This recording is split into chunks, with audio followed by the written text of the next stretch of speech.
আচ্ছা, এইবার আমরা যে বিষয়টা নিয়ে আলোচনা করব সেটা রৈখিক ভরবেগের সংরক্ষণ সূত্র। দেখো, এর বিবৃতিটা কি খুব ভালো করে বুঝবে এবং মনে রাখতে হবে।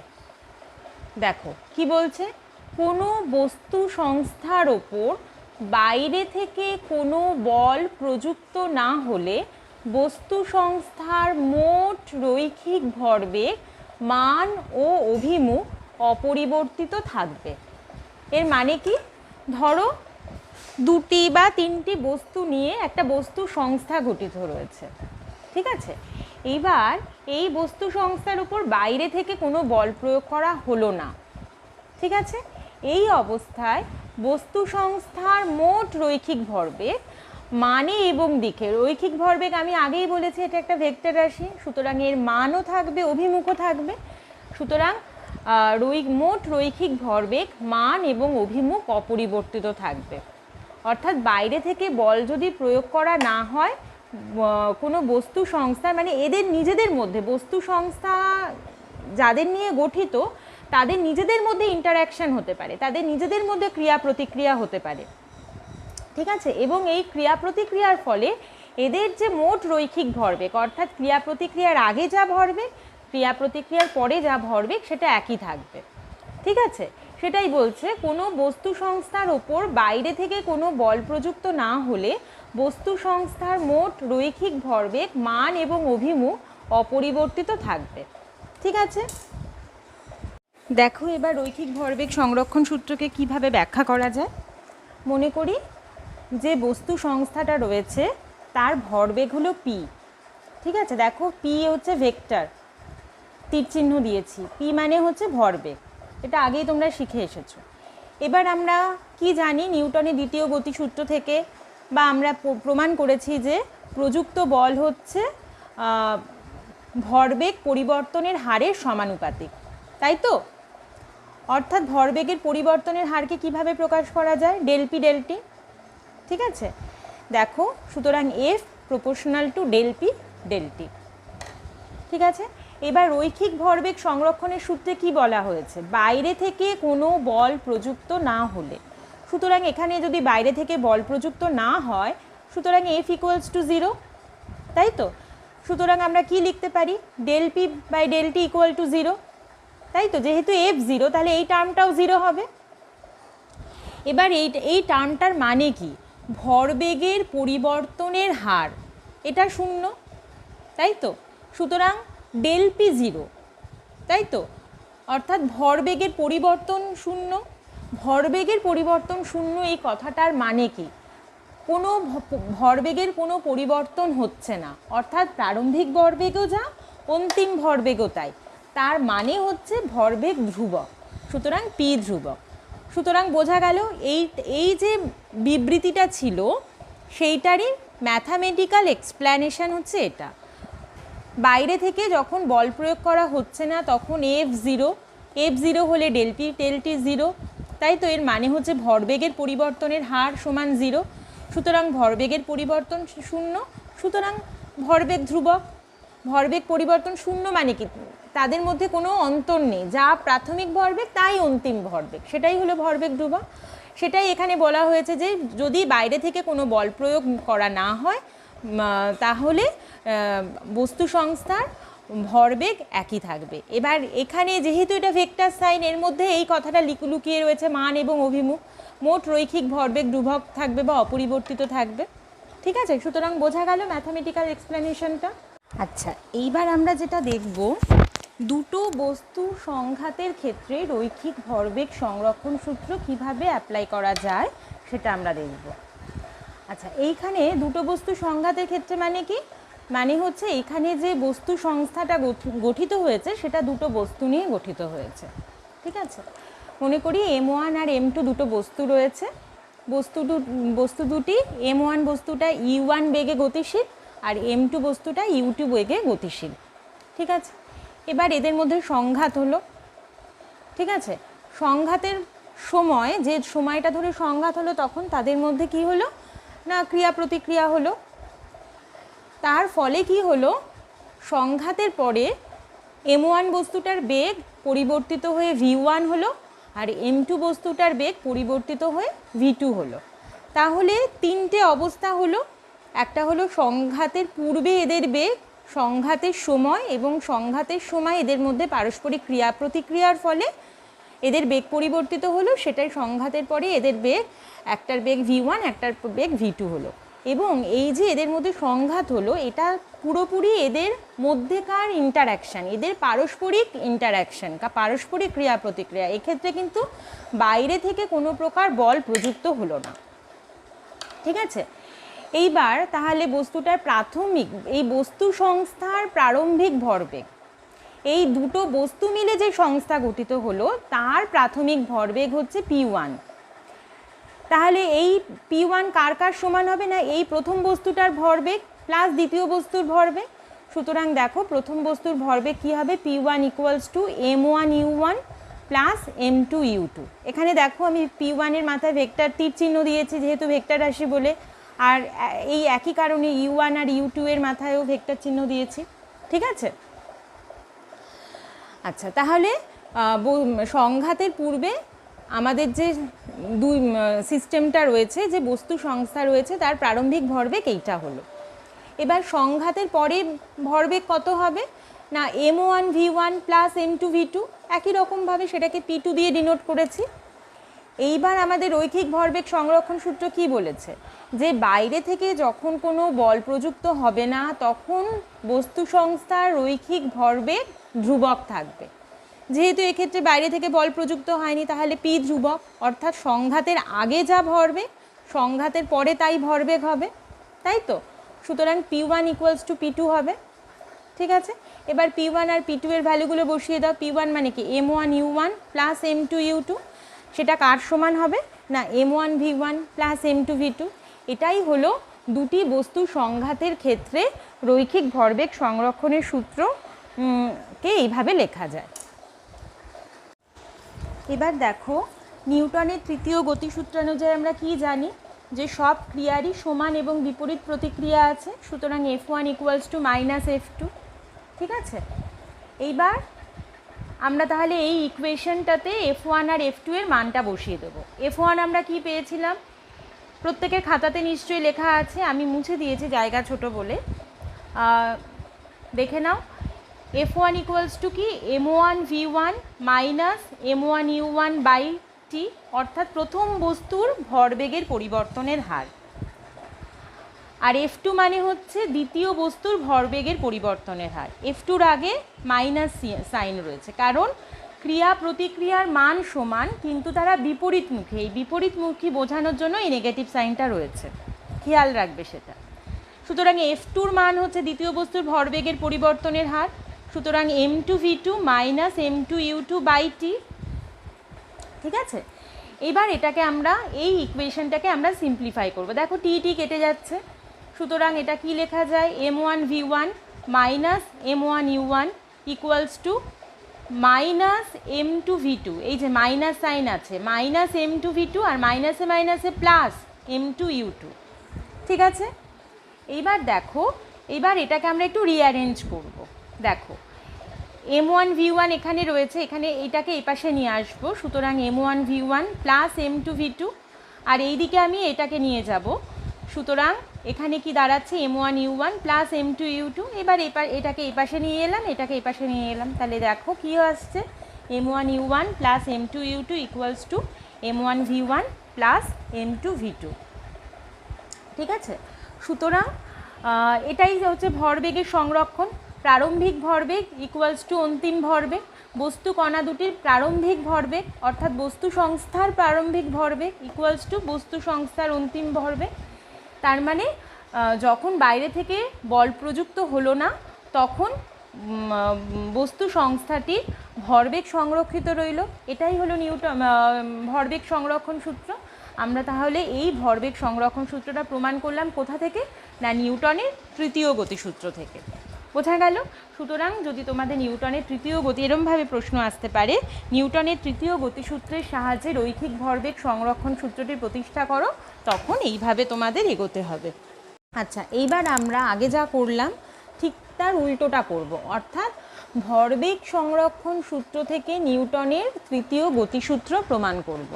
ঠিক আছে, শুরুটা একই রকম হবে। মনে করি দুটো বস্তু আছে m1 এবং m2। এই বস্তু দুটো নিয়ে একটা বস্তু সংস্থা গঠিত হয়েছে। m1 বস্তুটা u1 বেগে চলেছে, m2 বস্তু u2 বেগে চলেছে। এইবার এদের মধ্যে সংঘাত হলো। সংঘাতের পরে m1 বস্তু v1 বেগে চলতে শুরু করলো আর m2 বস্তু v2 বেগে চলতে শুরু করলো।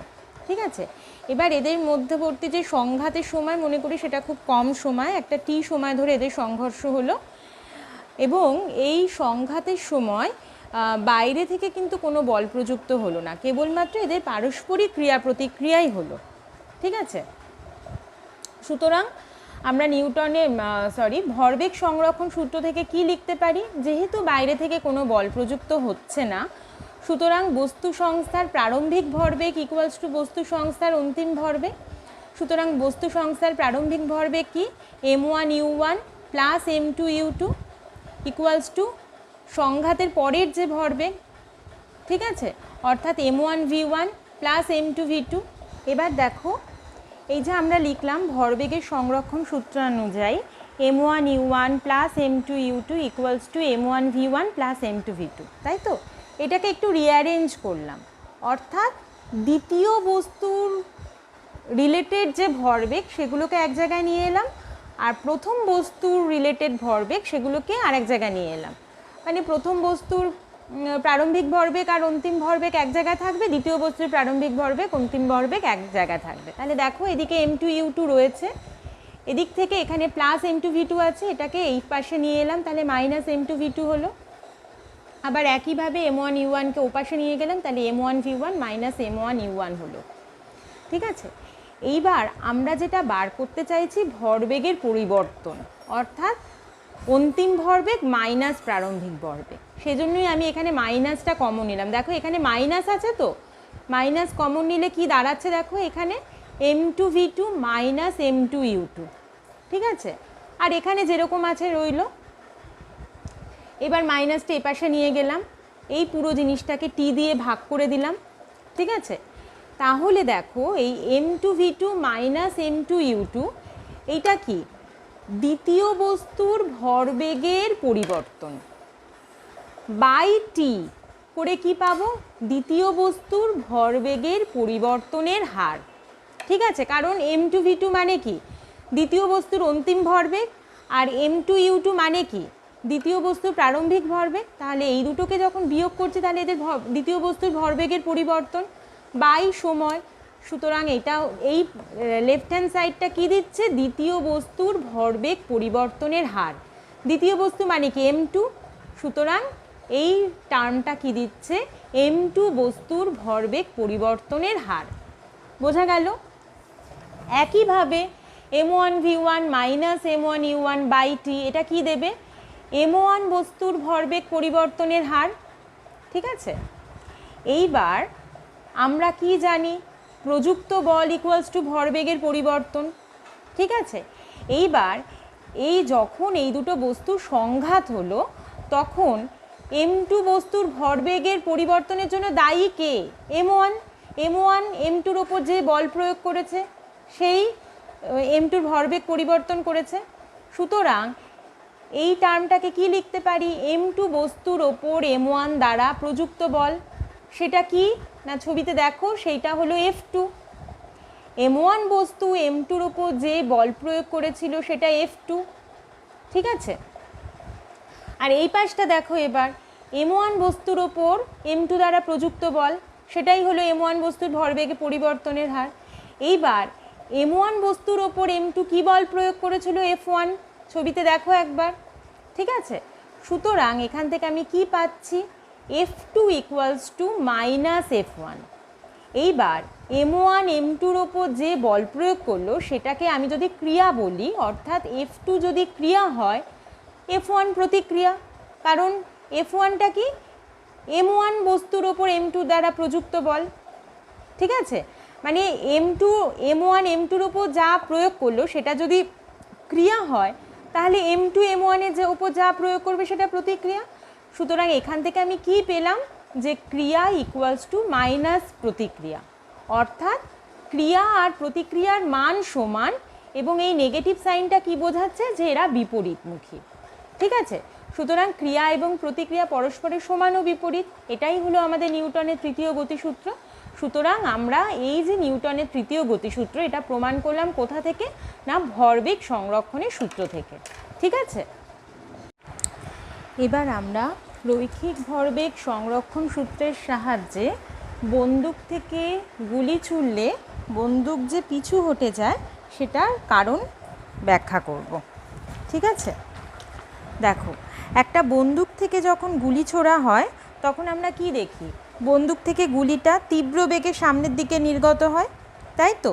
এবং যদি কেউ বন্দুক চালায় বা মেলাতে যে অনেক সময় ওই বেলুন বন্দুক দিয়ে ফাটানো হয় না, সেটা যদি কেউ এক্সপিরিয়েন্স করো তাহলে নিজেরা বুঝতে পারবে যে যেই মুহূর্তে গুলিটা বেরিয়ে গেল তখনই পেছন দিকে একটা ধাক্কা অনুভূত হয়, পেছন দিকে একটা ধাক্কা ফিল করা যায়। ঠিক আছে, এর কারণ হলো যে মুহূর্তে গুলিটা বেরিয়ে যায় বন্দুকটা সাথে সাথে পেছন দিকে সরে আসে বা প্রতিক্ষিপ্ত হয়। ঠিক আছে, এই ঘটনাটা আমরা রৈখিক ভরবেগ সংরক্ষণের সাহায্যে ব্যাখ্যা করতে পারি। ঠিক আছে, মনে করি বন্দুকের ভর হলো ক্যাপিটাল এম আর গুলির ভর হলো স্মল এম। এইবার এই বন্দুক থেকে একটা গুলি ভি বেগে, স্মল ভি বেগে সামনের দিকে ছোড়া হলো। ঠিক আছে, এর ফলে বন্দুকটা, মনে করি বন্দুকের বেগ হলো ক্যাপিটাল ভি, আমরা এই ভি এর মানটা বার করব। ঠিক আছে, এই ভি এর মানটা আমরা বার করে বলতে পারবো যে বন্দুকটায় সামনের দিকে এগিয়ে যায় না পিছন দিকে আসে। ঠিক আছে, তাহলে কী কী আমরা ধরে নিচ্ছি, দেখো, বন্দুকের ভর হলো ক্যাপিটাল এম, গুলির ভর হচ্ছে স্মল এম, গুলি সামনের দিকে স্মল ভি বেগে এগিয়ে চলেছে, আর বন্দুকের বেগ হচ্ছে ক্যাপিটাল ভি, এই বেগটাই আমাদের বার করতে হবে। ঠিক আছে, এইবার দেখো, গুলি ছোড়ার আগে গুলি আর বন্দুক দুটোই স্থির ছিল, সুতরাং গুলি আর বন্দুকের প্রাথমিক যে রৈখিক ভরবেগ সেটা শূন্য, কারণ দুটোই স্থির। ঠিক আছে, এবং গুলি ছোড়ার পর বন্দুক আর গুলির রৈখিক ভরবেগ কত হবে? M into V plus small M into small V, তাই তো? কারণ এখানে দেখো, গুলি আর বন্দুক এটাই একটা সিস্টেম হিসেবে কাজ করছে। ঠিক আছে, সুতরাং গুলি ছোড়ার আগের রৈখিক ভরবেগ শূন্য এবং গুলি ছোড়ার পরের রৈখিক ভরবেগ হচ্ছে M into V plus small M into small V. ঠিক আছে, এবার এখানে বাইরে থেকে কোনো বল প্রযুক্ত হচ্ছে না। ঠিক আছে, সুতরাং যেহেতু বাইরে থেকে কোনো বল প্রযুক্ত হচ্ছে না, তাহলে আমরা ভরবেগের সংরক্ষণ সূত্র প্রয়োগ করতে পারি। এবার দেখো, ভরবেগ সংরক্ষণ সূত্র অনুযায়ী কি? প্রারম্ভিক ভরবেগ ইকুয়ালস টু অন্তিম ভরবেগ। তাহলে দেখো, প্রারম্ভিক ভরবেগ হচ্ছে শূন্য আর অন্তিম ভরবেগ হচ্ছে capital MV plus small MV, সেটাই করেছি আমি। এইটা ইকুয়ালস টু 0 পুট করেছি, করে এবার আমি এই ইকুয়েশনটা সলভ করে ভি এর মান বার করব। দেখো, তাহলে ক্যাপিটাল ভি কী হচ্ছে? Minus small M by capital M into small V. এবার দেখো, একটা বন্দুকের থেকে একটা গুলির ভর খুবই কম, তাহলে দেখো স্মল এম ওপরে, নিচে ক্যাপিটাল এম, সুতরাং এই টার্মটার ভেরি ভেরি লেস দ্যান 1, সুতরাং ক্যাপিটাল ভি স্মল ভি এর থেকে অনেক ছোট। অর্থাৎ যে স্পিডে গুলিটা সামনের দিকে এগিয়ে যাবে, বন্দুক কিন্তু অত স্পিডে পেছন দিকে এগোবে না, খুব সামান্য বেগে পেছন দিকে আসবে। আর পেছন দিকে আসবে কি করে বুঝছি? সামনের দিকেও যেতে পারে না। এই নেগেটিভ সাইনটা এখানে বোঝাচ্ছে যে গুলির ডিরেকশন যেদিকে হবে, বন্দুকের ডিরেকশন তার অপোজিটে হবে। যেহেতু গুলি সামনের দিকে চলে যাচ্ছে, বন্দুক কি হবে? বন্দুক পেছনের দিকে আসবে। ঠিক আছে, সুতরাং আমরা এটা রৈখিক ভরবেগ সংরক্ষণ সূত্রের সাহায্যে প্রমাণ করলাম যে বন্দুক থেকে গুলি ছুড়লে বন্দুক পেছনের দিকে সরে আসে। আচ্ছা, এইবার আমরা আলোচনা করব হোস পাইপের মধ্যে দিয়ে তীব্র বেগে জল নির্গত হলে পাইপটিকে ধরে রাখা অসুবিধাজনক হয় কেন। এই ঘটনা, হোস পাইপ মানে কি? ওই যে বাগানে বা গাড়ি টাড়ি ধোয়ার কাজে মোটা জলের পাইপ ব্যবহার করা হয়, এবার এই পাইপের মধ্যে দিয়ে যখন প্রচণ্ড স্পিডে জল বেরিয়ে আসে তখন কিন্তু পাইপটাকে ধরে রাখা অসুবিধাজনক হয়। ঠিক আছে, দেখো ছবিতে আমি তোমাদের দেখিয়েছি কি হয়। হোস পাইপের মধ্যে দিয়ে যখন হঠাৎ তোমার জল তীব্র বেগে জল নির্গত হতে শুরু করে, দেখো আগে এই পাইপের মধ্যে জল ছিল না, এখন হঠাৎ করে বেরোতে শুরু করলো। ঠিক আছে, এর ফলে কি হয়, নির্গত জলের ভরবেগের পরিবর্তন হয়। জল একটা নির্দিষ্ট স্পিড নিয়ে বেরোচ্ছে, আগে জল থেমেছিল এবার বেরোতে শুরু করলো, তার মানে এখানে একটা ভরবেগের পরিবর্তন হয়।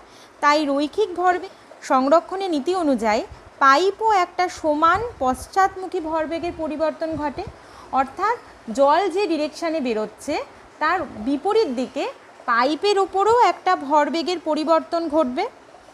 যা ডিরেকশানটা হবে পিছনের দিকে, জল সামনের দিকে বেরোচ্ছে, তাহলে পাইপের ওপর পেছন দিকেই ভরবেগের পরিবর্তন হবে।